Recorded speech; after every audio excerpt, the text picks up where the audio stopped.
Hello, നമ്മുടെ hot ടോപ്പിക്കിൻ്റെ ഇടയിൽ നമ്മുടെ SCERT ഒന്ന് മുങ്ങിപ്പോയായിരുന്നു. നമുക്കൊന്ന് റീസ്റ്റാർട്ട് ചെയ്യാം. ഇത് 7ാം ക്ലാസ്സിലെ ഭൂമിയെ അറിയാൻ ഭൂപടങ്ങളും ആധുനിക സങ്കേതങ്ങളും എന്ന ചാപ്റ്ററാണ്. ഇതിൽ അച്ഛനും മോനും തമ്മിലൊരു കോൺവെർസേഷനാണ്. അവരൊരു ടൂർ പോകുമ്പോൾ നടത്തിയ കോൺവെർസേഷൻ. യാത്ര പോകുമ്പോൾ പോകേണ്ട വഴികളും സ്ഥലങ്ങളും ഭൂപടം ഉപയോഗിച്ച് നമുക്ക് മുൻകൂട്ടി നിശ്ചയിച്ചാൽ സമയവും ലാഭിക്കാം, യാത്ര കൂടുതൽ രസകരമാവുകയും ചെയ്യും. അപ്പോൾ അച്ഛനതിന് മറുപടി പറയുകയാണ്, ഭൂപടം ഒരു മികച്ച വിവര സ്രോതസ്സാണ്. നിത്യജീവിതത്തിൽ വിവിധ ആവശ്യങ്ങൾക്കായി നാം വ്യത്യസ്ത ഭൂപടങ്ങൾ ഉപയോഗിക്കുന്നുണ്ട്. കടലാസുകളിൽ അച്ചടിച്ച ഭൂപടം മുതൽ ഡിജിറ്റൽ സാങ്കേതിക വിദ്യയിലൂടെ തയ്യാറാക്കിയ ഭൂപടങ്ങൾ വരെ നമ്മളിന്ന് ഉപയോഗിക്കുന്നുണ്ട്. അപ്പോൾ എന്തിനാണ് ഭൂപടങ്ങൾ ഉപയോഗിക്കുന്നത്? ഒരു സ്ഥലത്തിൻ്റെ സ്ഥാനം മനസ്സിലാക്കുന്നതിന്, ലക്ഷ്യസ്ഥാനത്തേക്കുള്ള വഴികൾ ശാസ്ത്രീയമായി കണ്ടെത്തുന്നതിന്, ഭൂപ്രകൃതി മനസ്സിലാക്കുന്നതിനെല്ലാം നമ്മൾ ഭൂപടം ഉപയോഗിക്കും. അപ്പോൾ ഭൂപടം ഒരു 2D ഷേപ്പുള്ള ഒരു സംഭവമാണെങ്കിൽ നമ്മുടെ ഗ്ലോബ് ഒരു 3D ആണ്. നമുക്ക് അത് ഉരുട്ടി നമുക്ക് പല സ്ഥലങ്ങളും കണ്ടെത്താൻ പറ്റും. ഇത് അതിന് ഈ ഗ്ലോബ്, അതായത് ഭൂമിയുടെ സമാനമായിട്ടുള്ള രീതിയാണ് ഗ്ലോബ്. ആ ഗ്ലോബിനെ ഒരു 2D ഷേപ്പ് ആക്കിയതാണ് നമ്മൾ മാപ്പ് എന്ന് പറയുന്നത്. ഇനി ഭൂപടങ്ങളുടെ ചരിത്രം. ഭൂപട നിർമ്മാണത്തിൻ്റെ ചരിത്രം മനുഷ്യരാശിയുടെ ചരിത്രത്തോളം തന്നെ പഴക്കമുള്ളതാണ്. ആദിമ ഭൂപടങ്ങൾ കല്ലുകളിലും തടികളിലും കൊത്തി ഉണ്ടാക്കിയിട്ടുണ്ട്. മണ്ണിലും മൃഗത്തോലിലും തുണിയിലും അവ നിർമ്മിച്ചിട്ടുണ്ട്. അറിയപ്പെടുന്നതിൽ വെച്ച് ഏറ്റവും പഴക്കമുള്ള ഭൂപടം ഏതാണ്ട് BCE 2500 കാലഘട്ടത്തിൽ നിർമ്മിക്കപ്പെട്ടിട്ടുള്ളതാണെന്ന് കരുതപ്പെടുന്നു. മെസപ്പൊട്ടേമിയയിലെ ഒരു കളിമൺ ഫലകത്തിൽ വരച്ച ഭൂപടമാണത്. ഭൂമി ഉരുണ്ടതാണെന്ന് 2ാം നൂറ്റാണ്ടിൽ ജീവിച്ചിരുന്ന ഗ്രീക്ക് ഭൗമശാസ്ത്രജ്ഞനായ ടോളമി വിശ്വസിച്ചിരുന്നു. ഇതനുസരിച്ച് ഒരു ഭൂപടം നിർമ്മിക്കാൻ ടോളമി ശ്രമിച്ചിരുന്നു. CE 1400കളുടെ അവസാനത്തിൽ ഒരു അറ്റ്ലസിൽ അച്ചടിച്ചു വരുന്നതുവരെ ടോളമിയുടെ ഭൂപടങ്ങളെക്കുറിച്ച് പുറം ലോകത്തിന് അറിവില്ലായിരുന്നു.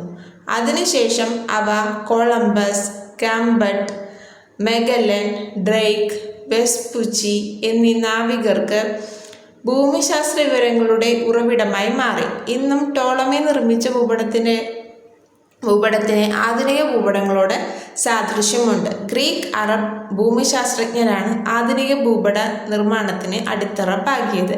അതിപുരാതന കാലം മുതൽക്കേ ഇന്ത്യയിലും ഭൂപടങ്ങൾ നിർമ്മിക്കാനുള്ള ശ്രമങ്ങൾ നടന്നിരുന്നതായി കരുതപ്പെടുന്നു. അപ്പോൾ ടോളമിയുടെ ഭൂപടമാണ് കിടക്കുന്നത്. ഇതൊരു 1400 അറ്റ്ലസിൽ അച്ചടിച്ചു വരുന്നത് വരെ ഈ ഭൂപടം പുറം ലോകവുമായിട്ട് പുറം ലോകത്താരും അറിവില്ലായിരുന്നു ഇതിനെ പറ്റിയിട്ട്. അപ്പോൾ ഭൂമി ഉരുണ്ടതാണെന്ന് വിശ്വസിച്ചിരുന്നൊരു ഗ്രീക്ക് ഭൗമശാസ്ത്രജ്ഞനായിരുന്നു ടോളമി. ഇത് ആധുനിക ഭൂപടമായിട്ട് അതിന് സാദൃശ്യമുള്ള ഒരു ഭൂപടം കൂടിയാണ് ടോളമിയുടെ ലോക ഭൂപടം. നമ്മുടെ ആവശ്യങ്ങൾക്കനുസരിച്ചിട്ട് വ്യത്യസ്ത തലക്കെട്ടോട് കൂടിയിട്ടുള്ള ഭൂപടങ്ങളുണ്ട്. രാഷ്ട്രീയ ഭൂപടം, ഭൂപ്രകൃതി ഭൂപടം, ഗതാഗത ഭൂപടം, മണ്ണ് ഭൂപടം എന്നിങ്ങനെ. ഓരോ ഭൂപടം നിറവേറ്റുന്ന ധർമ്മത്തിൻ്റെ അടിസ്ഥാനത്തിലാണ് അവയ്ക്ക് തലക്കെട്ടുകൾ നൽകിയിട്ടുള്ളത്. കേരളത്തിൻ്റെ രാഷ്ട്രീയ ഭൂപടം പരിശോധിച്ചാൽ അത് കേരളത്തിലെ ജില്ലകളുടെ വിവരങ്ങളും അങ്ങനത്തെ കാര്യങ്ങളെല്ലാം നമുക്ക് കിട്ടും. ഇതുപോലെ ഒരു ഭൂഖണ്ഡത്തിൻ്റെയോ രാജ്യത്തിൻ്റെയോ സംസ്ഥാനത്തിൻ്റെയോ രാഷ്ട്രീയത്തിൻ്റെയോ ഭൂപടങ്ങളൊക്കെ പരിശോധിച്ചാൽ അവിടുത്തെ കാര്യങ്ങൾ കിട്ടും. അപ്പം അതിനെയാണ് രാഷ്ട്രീയ ഭൂപടം എന്ന് പറയുന്നത്. ഇനി ഭൗതിക ഭൂപടങ്ങൾ, സാംസ്കാരിക ഭൂപടങ്ങൾ എന്തൊക്കെയാണെന്ന് നോക്കാം. ഭൗതിക ഭൂപടങ്ങൾ ഭൂപ്രകൃതി, മണ്ണ്, നദികൾ, കാലാവസ്ഥ, നൈസർഗിക സസ്യജാലങ്ങൾ തുടങ്ങിയ പ്രകൃതിദത്തമായ സവിശേഷതകൾ ചിത്രീകരിക്കുന്ന ഭൂപടങ്ങളാണ് ഭൗതിക ഭൂപടങ്ങൾ. ഭൂപ്രകൃതി, മണ്ണ്, നദി, കാലാവസ്ഥ, നൈസർഗിക സസ്യജാലങ്ങൾ. എന്നാൽ സാംസ്കാരിക ഭൂപടങ്ങളാണെങ്കിൽ മനുഷ്യനിർമ്മിതമായ സവിശേഷതകൾ ചിത്രീകരിക്കുന്ന ഭൂപടങ്ങളാണ്. ഉദാഹരണം, രാജ്യങ്ങൾ, സംസ്ഥാനങ്ങൾ, ജില്ലകൾ തുടങ്ങിയ രാഷ്ട്രീയ വിഭാഗങ്ങൾ, റോഡുകൾ, റെയിൽപാതകൾ, തുറമുഖങ്ങൾ, ജനസംഖ്യാ വിതരണം തുടങ്ങിയവയെല്ലാം നമ്മൾ സാംസ്കാരിക ഭൂപടത്തിലാണ് പറയുന്നത്.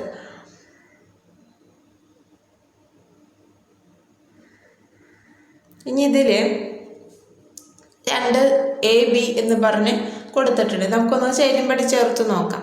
മഴയുടെ വിതരണം കാലാവസ്ഥ ഭൂപടത്തിലാണ് നമുക്ക് കാണാൻ കഴിയുക. വനവിസ്തൃതി നൈസർഗിക സസ്യജാല ഭൂപടം. നെൽപ്പാടങ്ങളുടെ വിതരണം കാർഷിക ഭൂപടത്തിലും റോഡ് ശൃംഖല ഗതാഗത ഭൂപടത്തിലും നമുക്ക് കാണാൻ കഴിയും. അത് അവർക്കൊരു എക്സസൈസ് പോലെ കൊടുത്തിട്ടുള്ളതാണ്. ഇനി ഇവിടെ കൊടുത്തിരിക്കുന്നത് ഇന്ത്യയിലെ മണ്ണിനങ്ങളുടെ വിതരണവും രണ്ടാമത്തേൽ ഇന്ത്യയിലെ നൈസർഗിക സസ്യജാലങ്ങളുടെ വിതരണവും. ആ രണ്ട് മാപ്പാണ് സെപ്പറേറ്റ് ചെയ്ത് കൊടുത്തിരിക്കുന്നത്. ഇത് രണ്ടും ഒന്നിച്ച് ഒരിതിൽ കൊടുക്കുകയാണെങ്കിൽ എന്ത് സംഭവിക്കും? ഈ തമ്മിൽ കൂടിക്കലർന്ന് നമുക്ക് ആശയക്കുഴപ്പങ്ങൾ സൃഷ്ടിക്കും.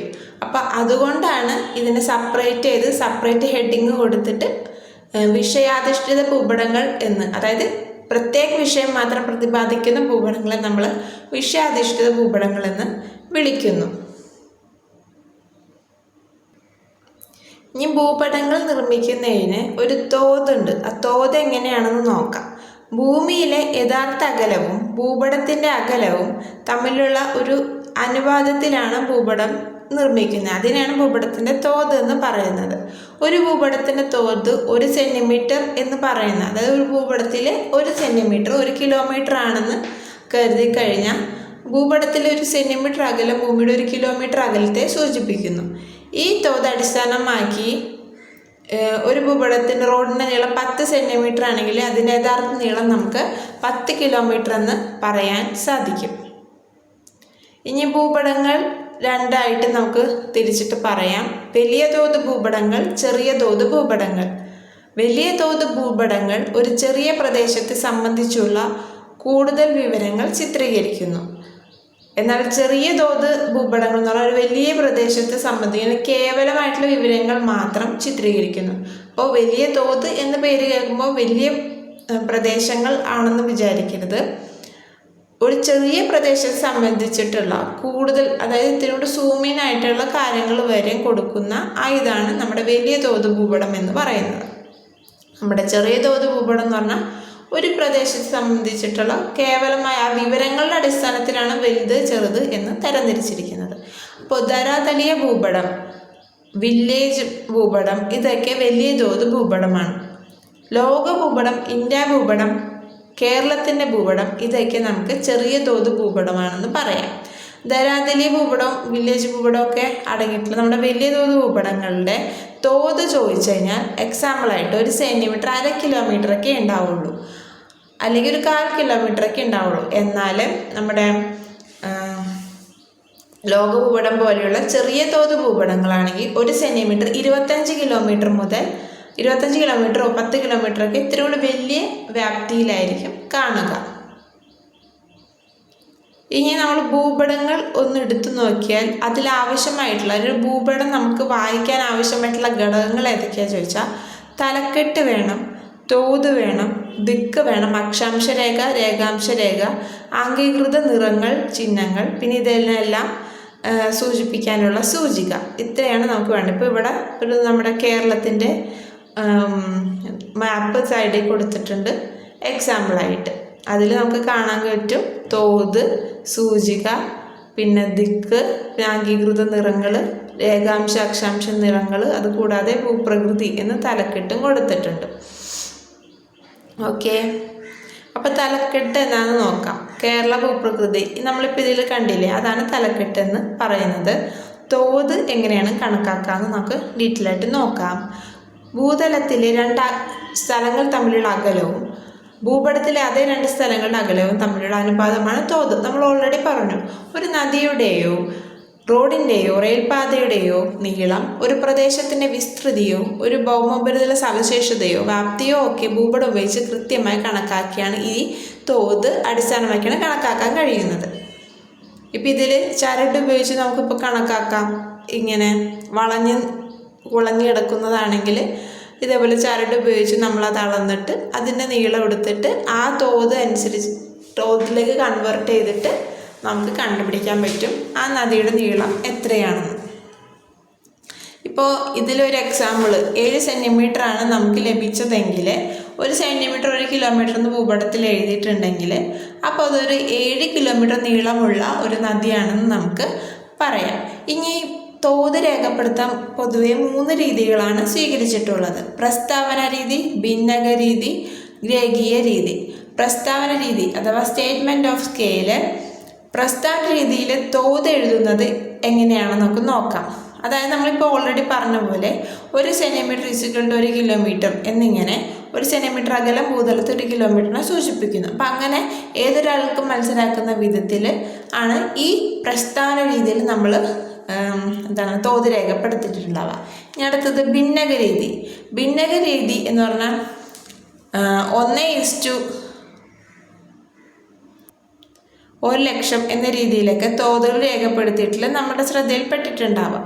അതിനാണ് നമ്മൾ ഭിന്നക രീതി എന്ന് പറയുക. അതായത് 1 യൂണിറ്റ് ദൂരം ഭൂതലത്തിലെ 1,00,000 യൂണിറ്റിന് തുല്യമാണ് എന്നാണ് ഇതിന് അർത്ഥമാക്കുന്നത്. ഈ രീതിയിൽ അനുപാതത്തിന് മുന്നിൽ നൽകിയിട്ടുള്ള യൂണിറ്റ് ഭൂപടത്തിലെ അകലവും അനുപാതത്തിന് ശേഷം നൽകിയിട്ടുള്ള യൂണിറ്റ് ഭൂതലത്തിലെ അകലവും സൂചിപ്പിക്കുന്നു. ഇങ്ങനെ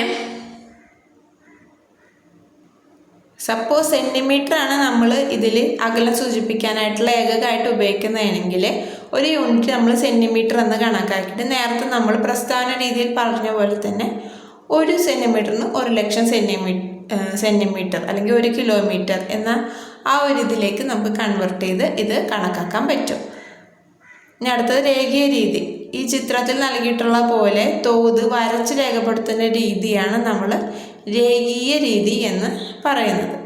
ഇനി അടുത്തത് നമ്മൾ ദിക്കുകളെ പറ്റിയിട്ട് നമ്മൾ മുൻ ക്ലാസ്സുകളിലൊക്കെ നമ്മൾ പഠിച്ചിട്ടുള്ളതാണ്. ഈ ഭൂപടത്തിൻ്റെ മുകൾ ഭാഗത്ത് N എന്ന് അടയാളപ്പെടുത്തിയിട്ടുണ്ടാവും. ഇത് വടക്കിനെ സൂചിപ്പിക്കുന്നു. ഓക്കെ, ഭൂപടത്തിൻ്റെ സഹായത്തോടെ നമ്മൾ യാത്ര ചെയ്യുന്നു എന്ന് കരുതും. അങ്ങനെയാണെങ്കിൽ ഒരു വടക്ക് നോക്കി യന്ത്രം ഉപയോഗിച്ചിട്ട് നമുക്ക് വടക്ക് കണ്ടെത്തി ഭൂപടത്തിൽ രേഖപ്പെടുത്തിയിട്ടുള്ള വടക്ക് വെച്ചിട്ട് നമുക്ക് വഴി കണ്ടുപിടിക്കാൻ സാധിക്കും.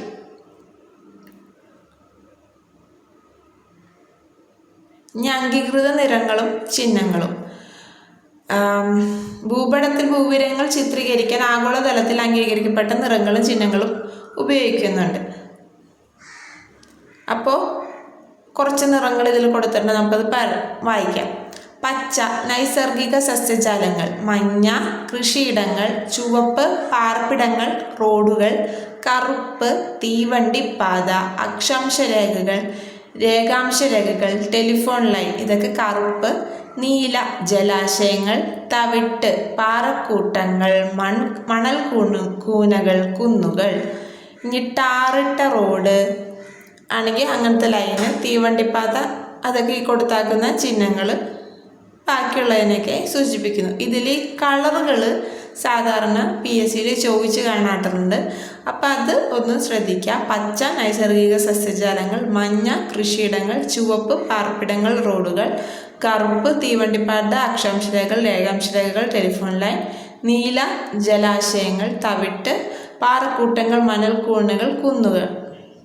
പിന്നെ PO എന്ന് എഴുതുന്നത് പോസ്റ്റ് ഓഫീസ്, PS എന്ന് എഴുതുന്നത് പോലീസ് സ്റ്റേഷൻ. ഓക്കെ, ഇനി അടുത്തത് സൂചിക എന്താണ്? ഭൂപടങ്ങൾ, നിറങ്ങൾ, ചിഹ്നങ്ങൾ, അടയാളങ്ങൾ ഇവയെ ഓരോന്നും എന്തിനെ സൂചിപ്പിക്കുന്നു എന്നതിനെ പറ്റി കാണിക്കാൻ വേണ്ടിയിട്ടുള്ള ഒരു സംഭവമാണ് സൂചിക. ഇനി അക്ഷാംശരേഖകളും രേഖാംശരേഖകളും എന്താണെന്ന് നോക്കാം. നമ്മൾ കഴിഞ്ഞ ക്ലാസ്സിൽ അത് നോക്കിയിട്ടുള്ളതാണ്. ഒരു ജില്ലയോ അല്ലെങ്കിൽ ഒരു രാഷ്ട്രമോ ഇതിനെ സൂചിപ്പിക്കാൻ, അത് ഭൂമിയുടെ സ്ഥാനം എവിടെയെന്ന് കണക്കാക്കാൻ വേണ്ടി നമ്മളെ ഹെൽപ്പ് ചെയ്യുന്ന രേഖകളാണ് അക്ഷാംശരേഖകളും രേഖാംശരേഖകളും. ഇനി ഭൂപടങ്ങളിൽ നിന്നും ഭൗമോപരിതല സവിശേഷതകളുടെ വിവരങ്ങൾ നമുക്ക് ലഭിക്കുന്നതിനെ പറ്റിയുള്ള ധാരണ നമുക്ക് ലഭിച്ചു. ഇനി ഇതിൽ കൊടുത്താക്കുന്ന കാര്യം വിദൂര സംവേദനമാണ് അഥവാ റിമോട്ട് സെൻസിങ്. ഇതിൽ നമുക്ക് പലതരത്തിൽ ഇപ്പം ഇതിൽ കൊടുത്താക്കണത് ഒരു മിനിറ്റ്, ബലൂണുകൾ, വിമാനങ്ങൾ, കൃത്രിമ ഉപഗ്രഹങ്ങൾ എന്നിവയിലും ക്യാമറകൾ, സ്കാനറുകൾ എന്നിവ വിവരശേഖരണത്തിന് ഉപയോഗിക്കുന്ന മറ്റു ഉപകരണങ്ങൾ എന്നിവ ഘടിപ്പിച്ചിട്ട് ഭൂവിവരങ്ങൾ ശേഖരിക്കാം. ഇത്തരത്തിൽ ഭൂവിവരങ്ങൾ ശേഖരിക്കുന്ന ഉപകരണങ്ങളെ നമ്മൾ സംവേദകങ്ങൾ അഥവാ സെൻസേഴ്സ് എന്ന് വിളിക്കുന്നു. ഇത് ഘടിപ്പിച്ചിട്ടുള്ള പ്രതലത്തെ പ്ലാറ്റ്ഫോമുകൾ എന്നും വിളിക്കുന്നു. അപ്പോൾ ബലൂണുകൾ, വിമാനങ്ങൾ, കൃത്രിമ ഉപഗ്രഹങ്ങൾ, അതുകൂടാതെ ക്യാമറകൾ, സ്കാനറുകൾ എന്നിവ ഘടിപ്പിച്ചിട്ട് ഭൂവിവരങ്ങൾ ശേഖരിക്കും. അങ്ങനെ ശേഖരിക്കാൻ ഉപയോഗിക്കുന്ന ഉപകരണങ്ങൾ നമ്മൾ സംവേദകങ്ങൾ അഥവാ സെൻസേഴ്സ് എന്ന് പറയും. അത് വെച്ചിട്ടുള്ള സ്ഥലത്തെ നമ്മൾ പ്ലാറ്റ്ഫോം എന്നും വിളിക്കും. ഇനി ഈ പ്ലാറ്റ്ഫോം അനുസരിച്ചിട്ട് നമുക്ക് ഇതിനെ മൂന്നായിട്ട് തിരിക്കാം.